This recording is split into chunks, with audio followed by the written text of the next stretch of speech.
Welcome to the Principal's Perspective, where we explore what it really takes to lead a school and why great leadership is a way of being and a set of skills that can be learned. I'm Dr. Adrian Camm. And I'm Teagan Collins. Whether you're leading a school, an organisation, or preparing for your next leadership move, we're here to break down the strategies, challenges, and real-life moments that define leadership today. This podcast is your guide to navigating leadership with clarity, confidence, and impact. Let's get into today's episode. So it's been a big few weeks here at the school, Teagan, and you're fresh off your first TEDx appearance. Do you want to tell us a little bit about it? I got roped in. When students approach you and ask you to do something, it's very hard to say no. And when I signed up, I was of the understanding that it was just for the audience. I didn't quite realise that it was a live recorded TEDx event with the red dot on the stage and the TEDx banner, and that our students had been diligently preparing for many months. And I think I got the heads up maybe a week or so out. And of course I said yes. And then when I realised the gravity of the situation, I started to panic and see if I could backpedal. But it was a good, I think, experience for me. I was thinking about improv and the ability to be able to improv based on a book that I'm reading at the moment about your presence. So I took the opportunity with both hands and said yes, and then figured out what I was going to do later. Well, I had the pleasure of being in the audience and it was a fantastic talk. So well done. And I'm looking forward to it featuring on the TED homepage. Thank you. See if we can reverse engineer that one. But it was a great talk and I think it's really relevant for our listeners to understand the essence of the talk. So if you were to try and summarise that talk that you gave in 3 or 4 sentences, how would you do it? I focused on a proverb that featured as a prominent part of my childhood, the wise old owl. Many of our listeners may be familiar with it, and talked about the 4 key lessons that I've taken from that, from the oak tree to the office, which was part of my title, in educational leadership. So what we learn from the owl. My 4 key lessons featuring elements of perspective, listening, how we respond in a crisis, being calm and still. And my final lesson is escaping me, which shows you how well I remembered the TED Talk. But we'll be sure to provide the link for those who may be interested. Fantastic. And what was that book that you referenced about presence? What are you reading at the moment?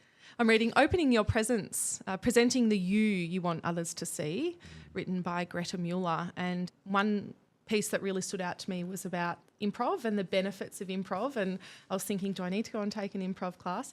The importance of yes and building off your other person or the person in the room, or perhaps even just your own sentiments.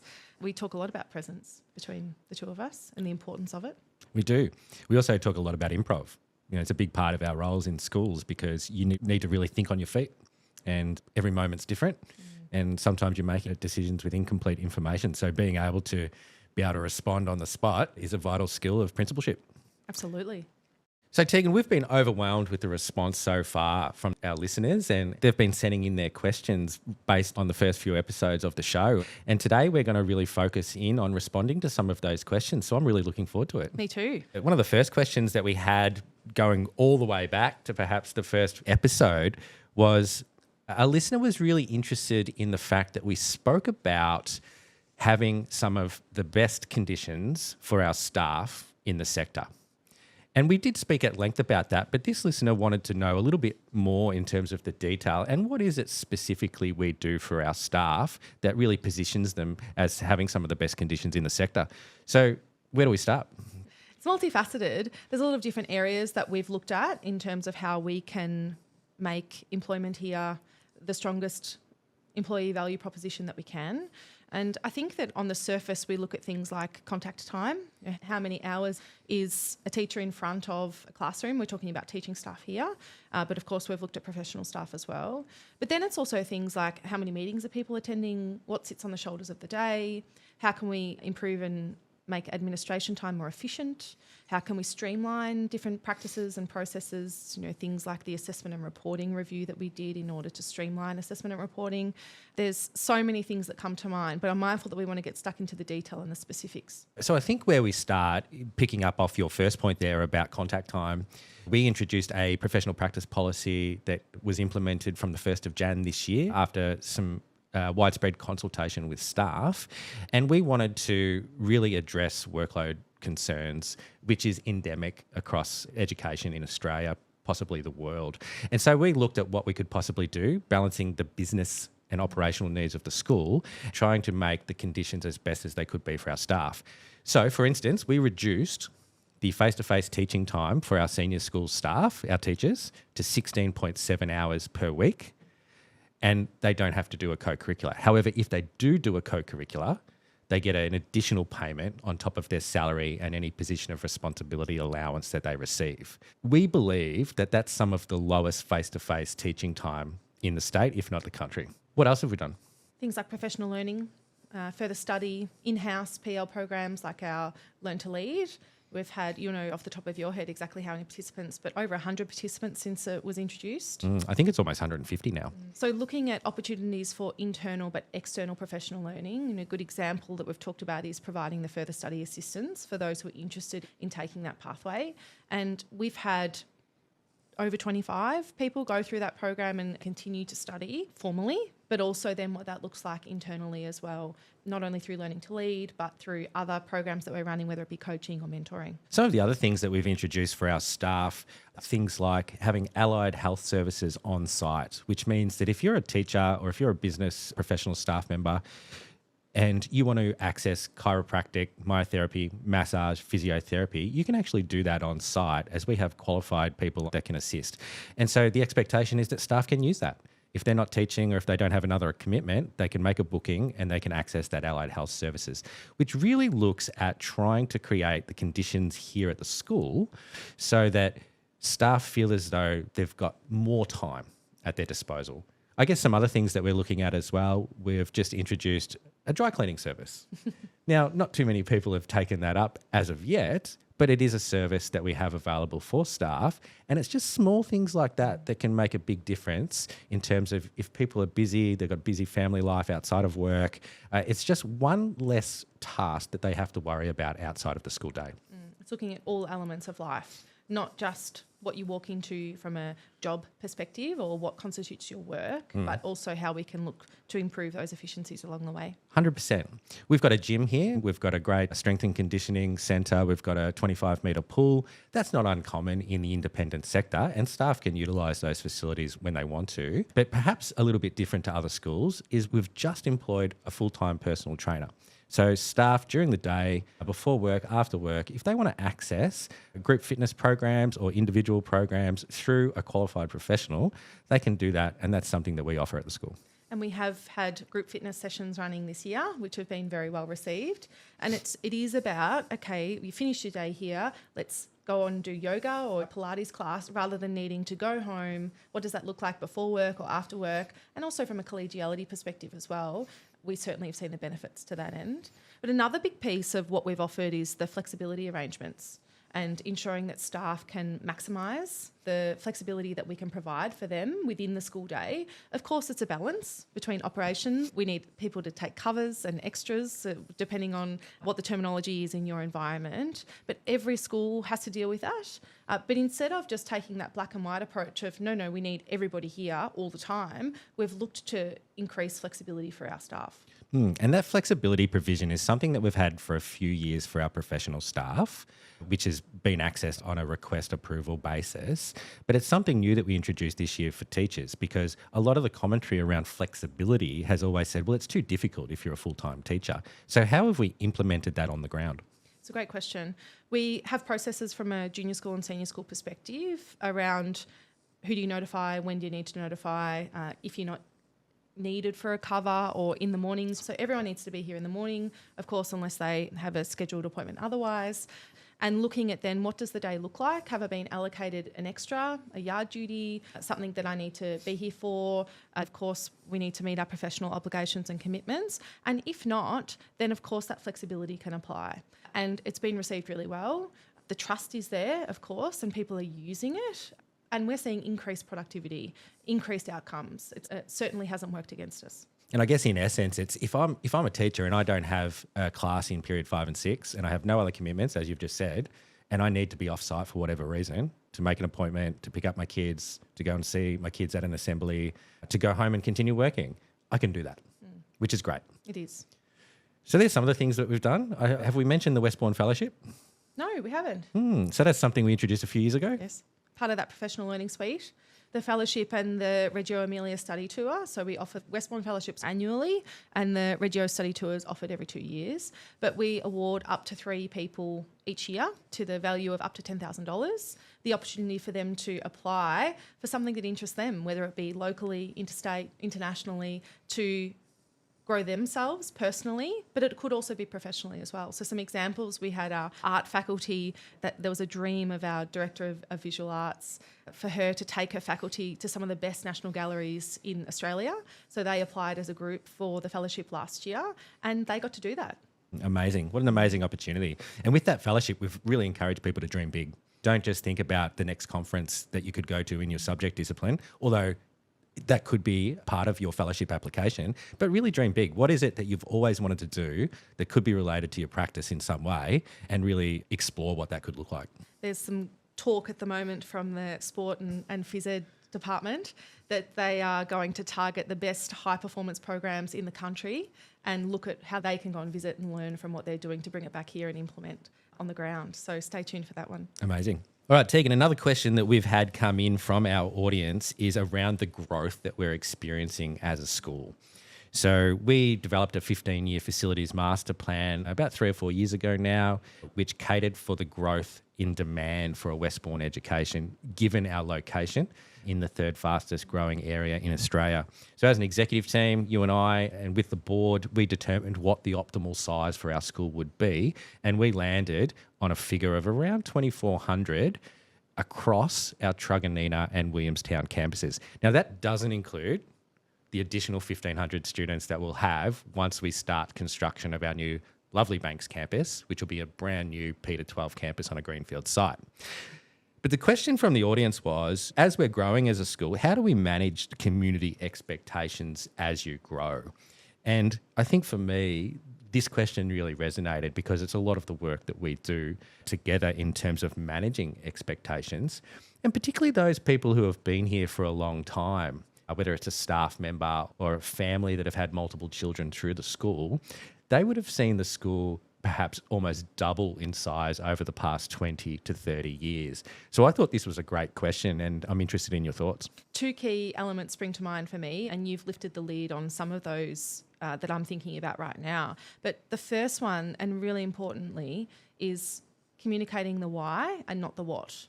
So being really upfront with staff that we are situated, fortunately, in one of the biggest growth corridors in Australia. We've got huge demand for a Westbourne education. How do we maximise our internal operations to provide the very best education that we believe we can for the families in our area? That why is so important, bringing people on the journey, and not just we're increasing numbers. What sits behind that is the first thing that comes to mind, and thinking about all of the platforming that you do, particularly at staff days, staff meetings, conversations with parents, engagement with parents around strategy workshops, and how we can continue to platform that why and what that means without compromising the experience that their child will receive, or the experience of our staff members that are standing in front of our young people each day, or our professional staff members that are working behind the scenes to make sure that we can deliver the very best education possible. And the second thing is the importance of platforming that we are an agile organisation. Change is inherent and part of what we do. We know that people can be resistant to change, but through our dynamic decision-making models, through distributed leadership, through all of the work that we've continued to platform, our messaging is that we're innovative. There will be change here and you need to be agile in that approach. So being upfront with that with people is really important to combat, if you like, that's the way we've always done things here. I really like the phrase stagility. Have you heard that one before? I haven't. Tell me more. So it's this idea of, as you grow in an organisation, there are some things that need to remain the same. And so you need to be stable, particularly from an organisational perspective when you're looking at things like staffing and programs and values and mission and vision and those elements of school leadership. But you need to have agility, as you've just rightly pointed out, because as we grow, things can't remain the same. So it's about making sure that you're looking through multiple lenses and communicating that with your stakeholder groups. I like that phrase, particularly because a lot of the questioning we can get sometimes is, well, how much change is too much change? And we keep coming back to, well, we have to be able to move with what's presented to you, and how do we maximise the opportunities that are in front of us? So we don't want to be stagnant, but some things we need to be consistent with. and some things we need to be stable with so that people can look to that stability as well and be assured that not everything is up for change. 100%. And that stability is key in terms of managing people's expectations, which was the crux of the question, because we need to be operationally excellent. We need to offer a great education for all our young people at the school. We need to provide a great place of work for our staff. But in our roles, in the role of a principal, you also need to be focused on the next 5 to 10 years. And so you're actually looking at the here and now, making sure it's the best that it can be, but you're also planning for the future. And two key areas that come to mind that we've done a lot of work with staff in these areas is that you see an increase in numbers. So people want more resourcing in their areas or their departments, and class sizes is always another one that comes up. Interested in your thoughts on those two? It's always contentious. The research is mixed in terms of class sizes. People can quote some sort of research to justify their opinion or their views on whether class sizes should be smaller or larger. It's a tension that we constantly battle with. We want to make sure that we're optimising our resources from a business perspective, but not compromising on the teaching and learning experience. And so it's case by case from my end in terms of class sizes. But I think resource is an interesting one that always comes up. As the school grows, staff, leaders, teams, they want more people, because they see it as a one-to-one correlation. If you're increasing by X amount of students, well, then we should be increasing our teams by the same amount in terms of ratio. But we need to keep our student to staff ratios the same. Once again, we're not compromising on the student experience, but there are limitations of how large we can grow in terms of our staffing profile. A classic example that we're dealing with at the moment is it's budget time in schools, where budget submissions are coming in from right across the organisation. We're reviewing those as they come in. We'll have set targets in terms of our operational surplus that we need to meet for 2026. We need to make sure that teams across the school are resourced effectively, have the budgets required to deliver on an outstanding education. But at the same time, it's not a limitless or endless pit. And so some really big decisions are about to be made, because at this time of year in schools, everyone wants more. That's natural. But there's only so many things that we can do. And so it's about drawing the line in the sand somewhere and then coming back to people with their requests and saying, well, listen, thank you for the request. We understand, but we actually can't meet it at this point in time. So you either need to keep operating with the team that you've got, or if you're feeling as though it's unmanageable, perhaps it's time to review what you currently do and look for ways to either create greater efficiencies or to change your mode of practice. Or prioritise. Or prioritise. What is the priority right now? Perhaps we can't add additional staffing next year, but we might be able to in 2027. Once again, comes down to just having that conversation, being open and explaining the rationale. Being really clear. Clear is kind. And for me, I think that's a nice close to that question in the why, always coming back to the why and giving people that broader perspective. I really like this question that came through from episode 2, do what only you can do. Something that I think about a lot in terms of how we can maintain this. But the questions come through. Given that principals make hundreds of decisions daily with incomplete information, how do you preserve your cognitive capacity for the decisions that truly require expertise and judgment? How do I preserve my cognitive capacity? What a great question. I guess my initial response is with great difficulty. Depending upon the nature of a term, we've just experienced an 11-week term, not uncommon in schools. But I'm going to be really open and honest to say by the 11th week of that term, I was nowhere near my best. And I was struggling with the amount of decisions and information and issues that we needed to process at our end. But in saying that, it is about prioritisation. And it's about understanding that perhaps you're not at your best and either delegating or putting things to the side in terms of that doesn't need to be done right now. That could be a next term problem. And just being really deliberate and intentional in terms of, if this is a really important decision, am I in a state right now to make that decision? And how urgent is it? So that's how I would respond to that question. One of the things that I've been reading about CEOs and their leadership in different organisations, particularly really large multinational organisations with billion-dollar turnover, is those CEOs want to only make 3 decisions a day. Gee, that'd be nice. How many decisions do you think you make on a daily basis? It's really interesting to reflect on. I think you make hundreds. Hundreds of smaller decisions, and then possibly 2 or 3 really important decisions per day. Now, whether that's to do with school finances or whether it's to do with a staff member or a student at the school, a family, whether it's to do with a strategic decision, it could be any range of things that you're dealing with on any given day. You are constantly in that decision-making mode. And you reflected on, from our conversation from episode 2, how you protect your time for those high leverage principal only activities. What decisions do you need to make and what can only you do? As well as developing a clear criteria for what deserves your direct attention and what decisions you should make as opposed to what decisions others should make. I think going back to that cognitive capacity from last term, how do you think you managed what came across your desk and what was in your calendar in terms of do what only Adrian can do? One of the things that I'm really deliberate about is the way that I structure my calendar. So I understand that I operate best in the mornings. I need to put my high priority items and I need to schedule them from 7:30 till about 12:30.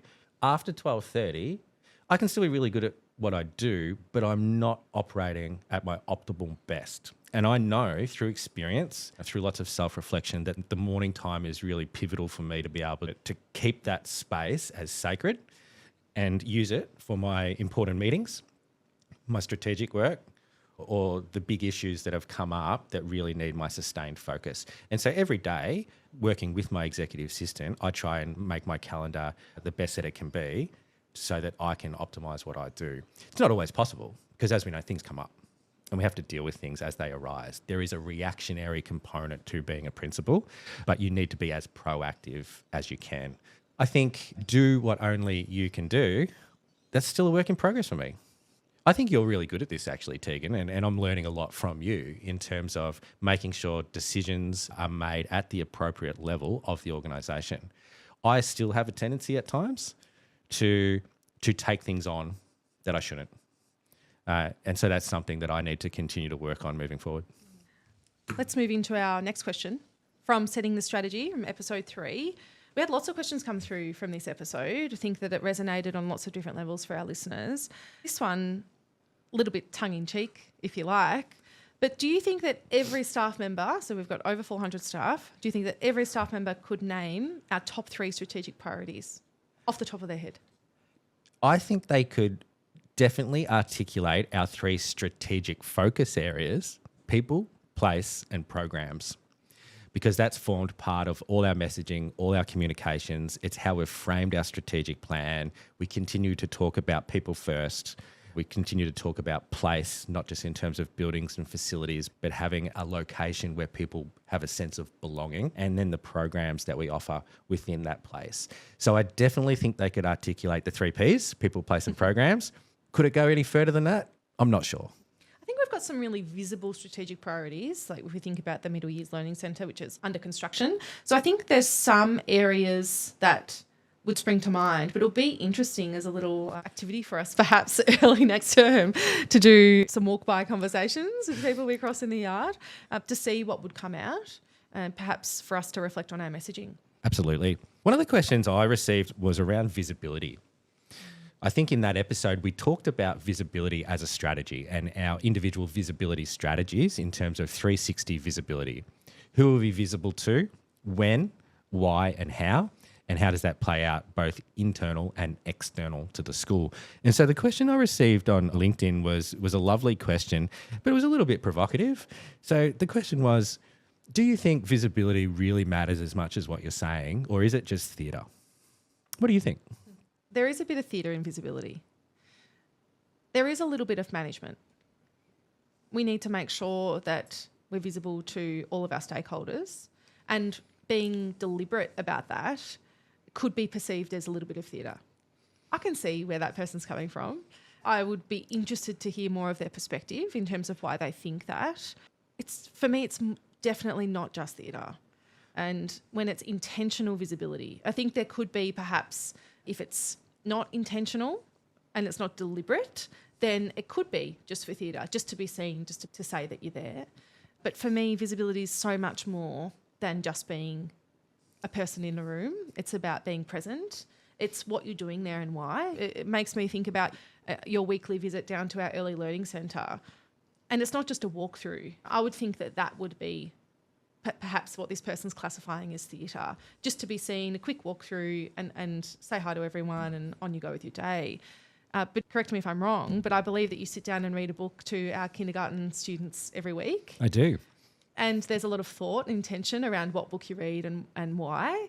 So for me, I think that visibility, yes, it could be perceived as theatre, but when you're really intentional about it, then I think that's when you can really make solid improvements from a cultural perspective. I agree with you, and I think it's vital. There is an element of theatre to it. It's a vital element of school leadership, of leadership in general. You need to be visible to your stakeholder groups as much as you can, and not just for the sake of being visible, but being intentional, as you've rightly pointed out. I reflect on some conversations I've had many, many years ago about this topic. And one of the people I was talking to, it was a teacher working in a school, and they had the belief that one of the leaders didn't do any work because all they did was just walked around or sat with the kids at lunchtime and kicked the footy or had lunch. Or they weren't doing any work. That was that person's perception. So I think you need to be able to manage people's expectations as well and balance all the competing priorities in your role as a leader. For me, this brings up our leadership principles that we worked with our staff in developing in our different teams across the school. And one of the key principles that came through was front up. And how do we front up in our roles as leaders, but as people at Westbourne? And for me, that connects into this piece around visibility being more than just theatre. It is how we front up for each other and how we front up for our community that is so important. And I know that you drove a lot of those conversations, particularly wrapping it up, if you like, while I was on maternity leave. I'm interested in your thoughts on front up and why that featured so prominently in our leadership principles. Well, front up actually means something a lot more provocative than just turning up. If you're just turning up or showing up day to day, you could be just going through the motions. So it was very deliberate for us to use the language of fronting up, because that means that all leaders across the school, irrespective of position, or even if you're an aspiring leader, really it's relevant to every member of our community that when you walk through the gates here every morning, you're actually here for a purpose, and you're here to front up and do the best possible thing you can for everyone that you're working with on that particular day and for the school at large. And so something I'm really passionate about, making sure that it's a decision. It's a decision. When you park your car here every morning and you get out of your car and you walk in and you're about to approach your day, it is a conscious decision in terms of how you are going to front up. And so I love our leadership principles. There's 12 of them. They're really powerful. It's a powerful statement about what we believe in terms of leadership at all levels of our school. And perhaps we pop a copy of those leadership principles in the show notes, Teagan. Good idea.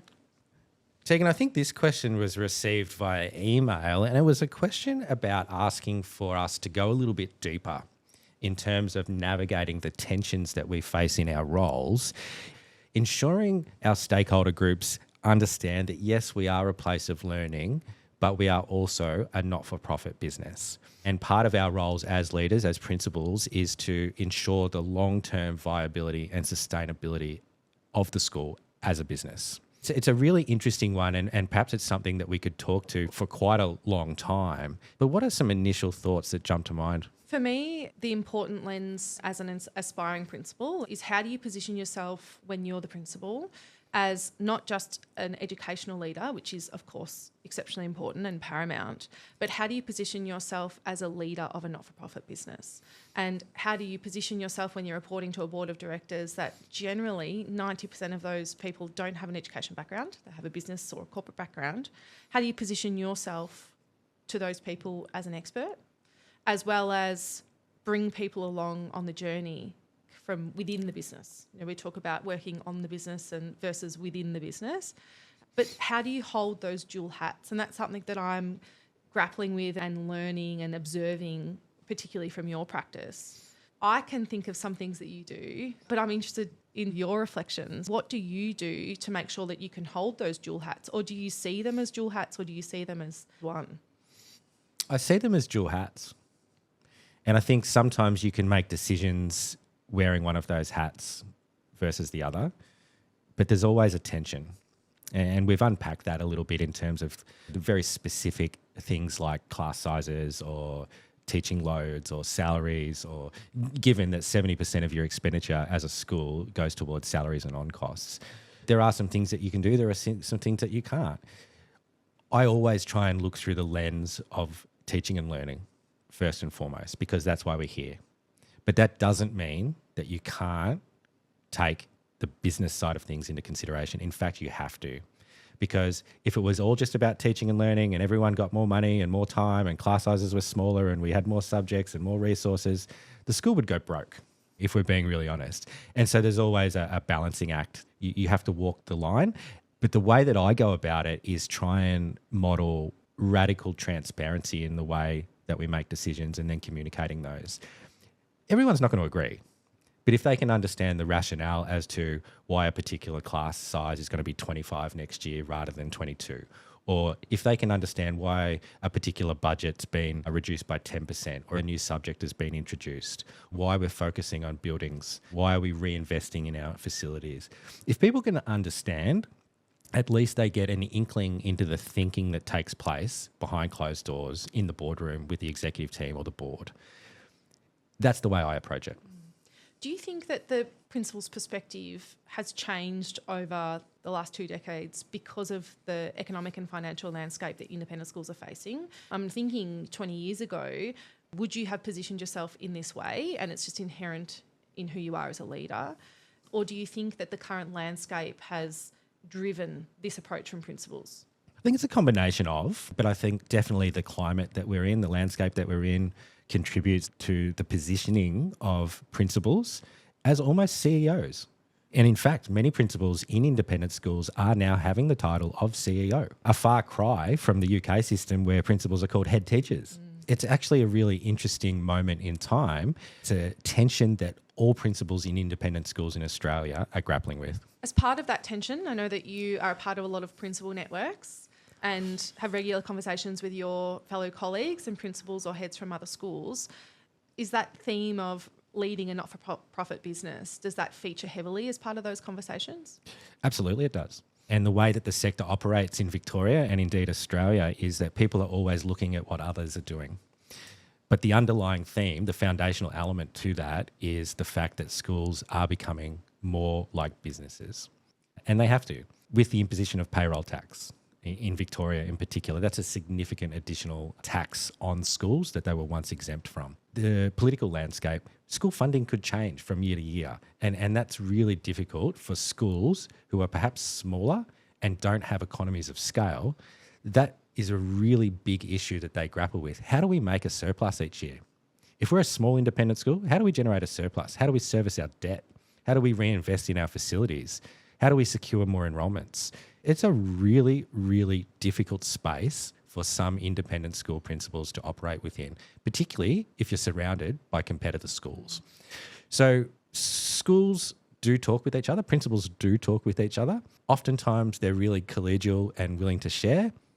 Not always, depending upon the context. You definitely perhaps don't want to be sharing as openly with your direct competitor as you might do with others, but principals are always looking at what other schools are doing.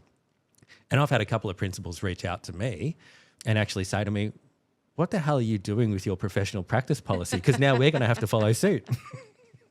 Teagan, another question we've had from our listeners is around trust and building highly effective, highly functioning, high-performing executive teams or teams in general. And the question specifically was, is there a way to accelerate trust building in leadership teams?